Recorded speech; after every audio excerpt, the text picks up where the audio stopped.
believe in your Muslim faith? Do you believe that Muhammad split the moon in two? سات ورشق پر قبر اور چاند پھٹ گیا، شق ہو گیا، دو ٹکڑوں میں منقسم ہو گیا۔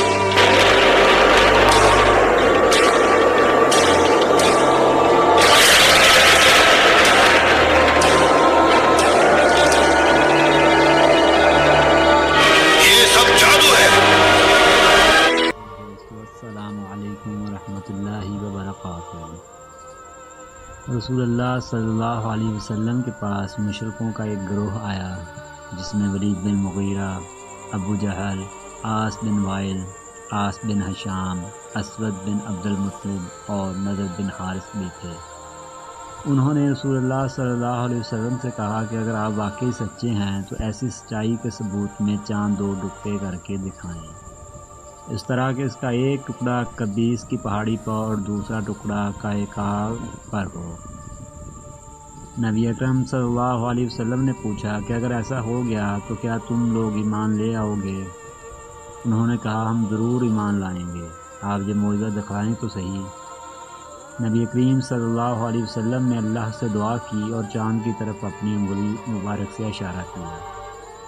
چاند دو ٹکڑے ہو گیا، ایک ٹکڑا مغرب کی طرف اور دوسرا مشرق کی طرف چلا گیا۔ یہ واقعہ ہجرت نبوی صلی اللہ علیہ وسلم سے تقریباً 5 سال قبل پیش آیا۔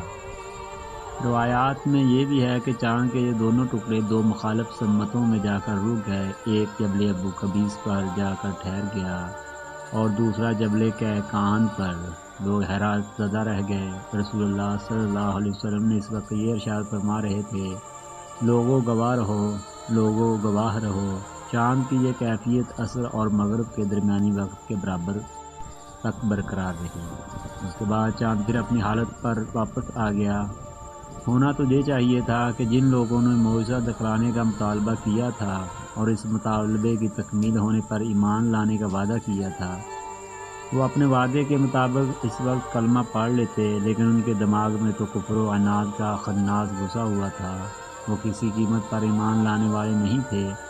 کہنے لگے محمد نے تو جادو کر دیا ہے، کہ خود ہی یہ بھی کہنے لگے کہ جادو ہم پر تو ہو سکتا ہے لیکن جو دور دراز کے علاقوں میں رہتے ہیں ان پر تو نہیں ہو سکتا۔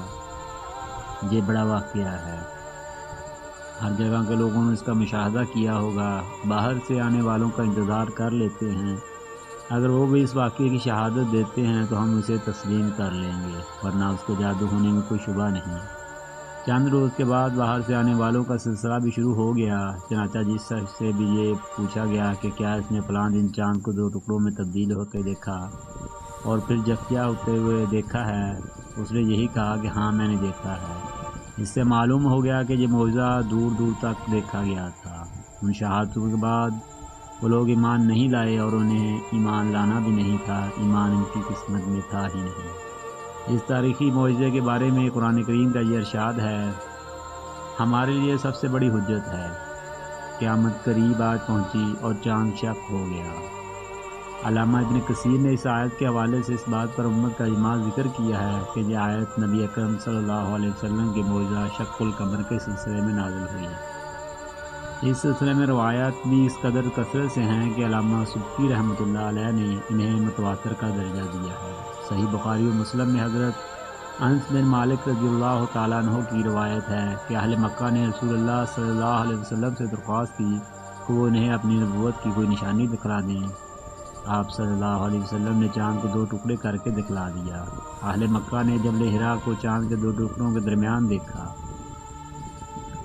اسی طرح کی ایک روایت حضرت عبداللہ بن مسعود رضی اللہ تعالیٰ عنہ سے بھی ہے کہ رسول اللہ صلی اللہ علیہ وسلم کے زمانہ مبارک میں چاند کے دو ٹکڑے ہو گئے جس کو سب نے دیکھا۔ آپ صلی اللہ علیہ وسلم نے لوگوں سے فرمایا کہ دیکھو اور گواہی دو۔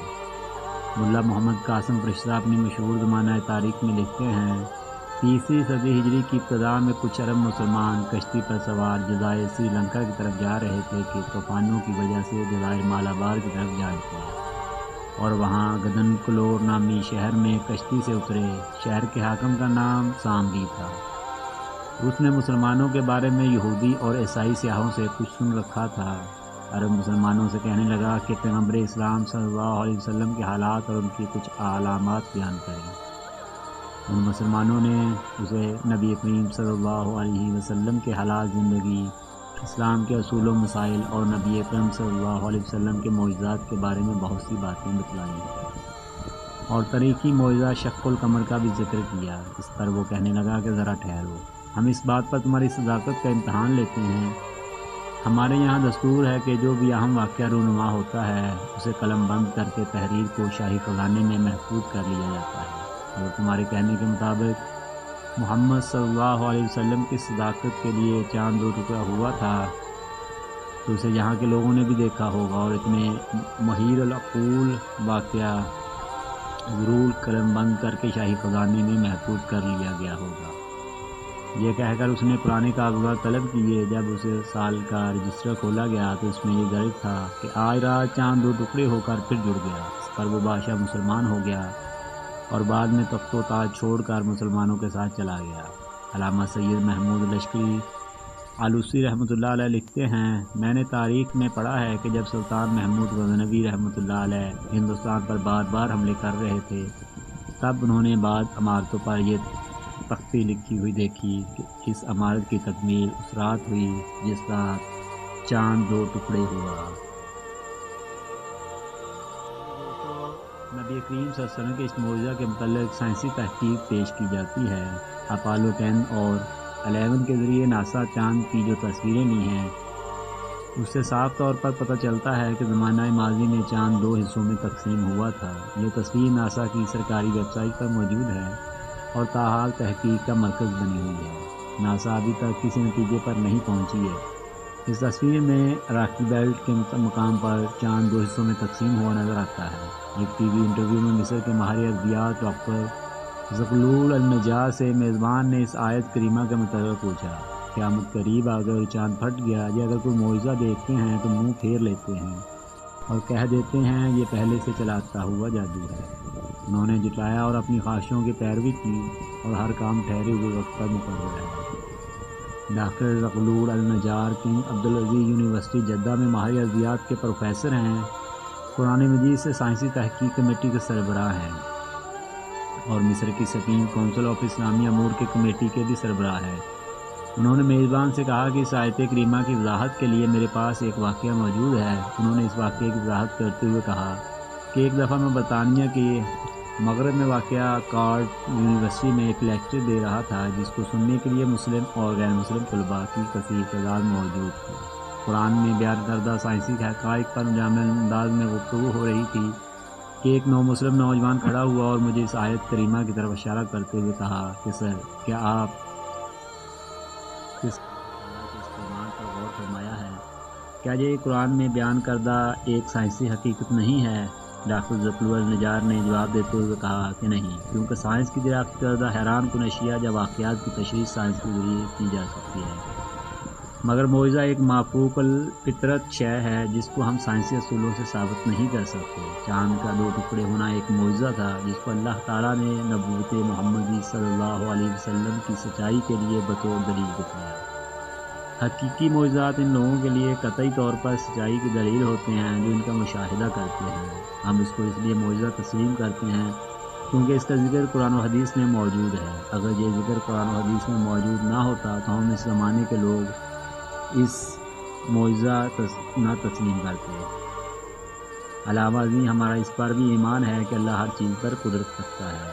پھر انہوں نے چاند کے 2 ٹکڑے ہونے کے واقعہ کو بیان کرتے ہوئے کہا کہ احادیث کے مطابق ہجرت سے 5 سال قبل قریش کے کچھ لوگ حضور نبی کریم صلی اللہ علیہ وسلم کے پاس آئے اور انہوں نے کہا کہ اگر آپ واقعی اللہ کے سچے نبی ہیں تو ہمیں کوئی معجزہ دکھائیں۔ حضور صلی اللہ علیہ وسلم نے ان سے پوچھا کہ آپ لوگ کیا چاہتے ہیں؟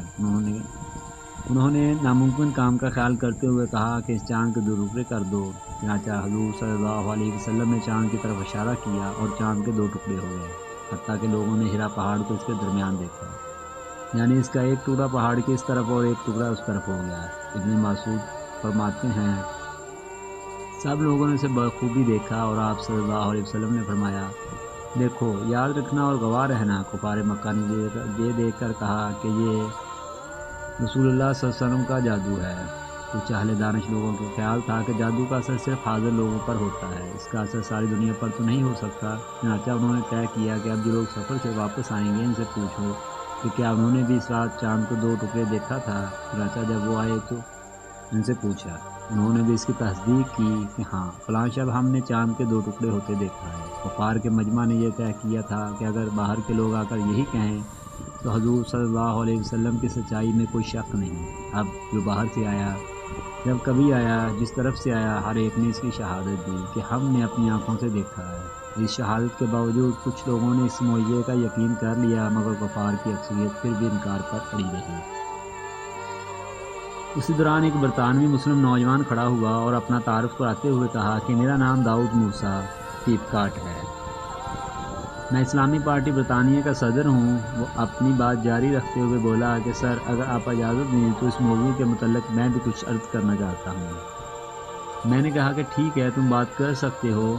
اس نے اپنی بات کو آگے بڑھاتے ہوئے کہا کہ اسلام قبول کرنے سے پہلے جب میں مختلف مذاہب کی تحقیق کر رہا تھا، ایک مسلمان دوست نے مجھے قرآن شریف کی انگلش تفسیر پیش کی۔ میں نے اس کا شکریہ ادا کیا اور اسے گھر لے آیا۔ گھر آ کے جب میں نے قرآن کو کھولا تو سب سے پہلی میری نظر جس صفحے پر پڑی تو وہ یہی سورہ قمر کی ابتدائی آیات تھیں۔ ان آیات کا ترجمہ اور تفسیر پڑھنے کے بعد میں نے اپنے آپ سے کہا کہ کیا اس بات میں کوئی منطق ہے؟ کیا ممکن ہے کہ چاند کے 2 ٹکڑے ہوں اور پھر آپس میں دوبارہ جڑ جائیں؟ وہ کون سی طاقت تھی کہ جس نے ایسا کیا؟ ان آیات کریمہ نے مجھے اس بات پر آمادہ کیا کہ میں قرآن کا مطالعہ برابر جاری رکھوں۔ کچھ عرصہ کے بعد میں اپنے گھریلو کاموں میں مصروف ہو گیا، مگر میرے اندر سچائی کو جاننے کی طرف کا اللہ تعالیٰ کو خوب علم تھا۔ یہی وجہ ہے کہ خدا کا کرنا ایک دن ایسا ہوا کہ میں ٹی وی کے سامنے بیٹھا ہوا تھا۔ ٹی وی پر ایک باہمی مذاکرات کا پروگرام چل رہا تھا جس میں ایک میزبان کے ساتھ 3 امریکی ماہرین فلکیات بیٹھے ہوئے تھے۔ ٹی وی شو کا میزبان سائنسدانوں پر الزامات لگا رہا تھا اس وقت جبکہ زمین پر بھوک، افلاس، بیماری اور جہالت نے ڈھیر ڈالے ہوئے ہیں۔ آپ لوگ بے مقصد خلا میں دورے کرتے پھر رہے ہیں۔ جتنا روپیہ آپ ان کاموں پر خرچ کر رہے ہیں وہ اگر زمین پر خرچ کیا جائے تو کچھ اچھے منصوبے بنا کر لوگوں کی حالت کو بہتر بنایا جا سکتا ہے۔ بحث میں حصہ لیتے ہوئے اور اپنے کام کا دفاع کرتے ہوئے ان تینوں سائنسدانوں کو کہنا تھا کہ یہ خلائی ٹیکنالوجی زندگی کے مختلف شعبوں، ادویات، صنعت اور زراعت کو وسیع پیمانے پر ترقی دینے میں استعمال ہوتی ہے۔ انہوں نے کہا کہ ہم سرمایہ کو ضائع نہیں کر رہے بلکہ اس سے انتہائی جدید ٹیکنالوجی کو فروغ دینے میں مدد مل رہی ہے۔ جب انہوں نے بتایا کہ چاند کے سفر پر آنے جانے کے انتظامات پر $1 ارب خرچ آتا ہے تو ٹی وی میزبان نے چیختے ہوئے کہا کہ یہ کیسا فضول پن ہے، ایک امریکی جھنڈے کو چاند پر لگانے کے لیے $1 ارب خرچ کرنا کہاں کی عقل مندی ہے۔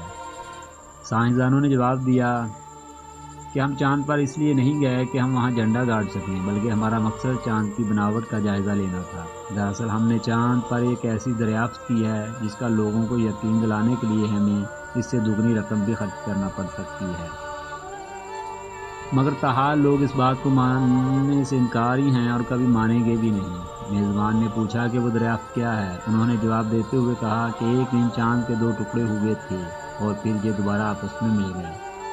میزبان نے پوچھا کہ آپ نے یہ چیز کس طرح محسوس کی؟ انہوں نے کہا کہ ہم نے تبدیل شدہ چٹانوں کی ایک ایسی پٹی وہاں دیکھی ہے کہ جس نے چاند کو اس کی سطح سے مرکز تک اور پھر مرکز سے اس کی دوسری سطح تک کو کاٹا ہوا ہے۔ انہوں نے مزید کہا کہ ہم نے اس بات کا تذکرہ ارضیاتی ماہرین سے بھی کیا ہے۔ ان کی رائے کے مطابق ایسا ہرگز نہیں ہو سکتا کہ کسی دن چاند کے 2 ٹکڑے ہوئے ہوں اور پھر دوبارہ اس میں جڑ گئے ہوں۔ برطانوی مسلم نوجوان نے بتایا کہ جب میں نے یہ گفتگو سنی تو آپ اپنی کرسی پر اچھل پڑا اور بے ساختہ میرے منہ سے نکلا کہ اللہ نے امریکیوں کو اس کام کے لیے پیار کیا کہ وہ خرموں ڈالے لگا کر مسلمانوں کے معجزے کو ثابت کریں، وہ معجزہ کہ جس کا ظہور آج سے 1400 سال قبل اس مسلمانوں کے پیغمبر صلی اللہ علیہ وسلم کے ہاتھوں ہوا۔ میں نے سوچا کہ اس مذہب کو ضرور سچا ہونا چاہیے۔ میں نے قرآن کو کھولا اور سورہ قمر کو پھر پڑھا۔ در حقیقت یہی سورہ میرے اسلام میں داخلے کا سبب بنی۔ معزز ناظرین، اللہ کا ہم پر کتنا بڑا احسان ہے کہ اللہ نے ہمیں اسلام کی دولت سے نوازا ہے۔ دعا ہے اللہ تعالی ہمیں ایمان والی موت عطا فرمائے، آمین۔ محترم دوستو، آپ سے گزارش ہے کہ اگر آپ اس چینل پر نئے آئے ہیں تو چینل سبسکرائب کریں اور نوٹیفیکیشن کے لیے بیل آئیکن کو پریس کر دیں۔ والسلام ورحمۃ اللہ وبرکاتہ۔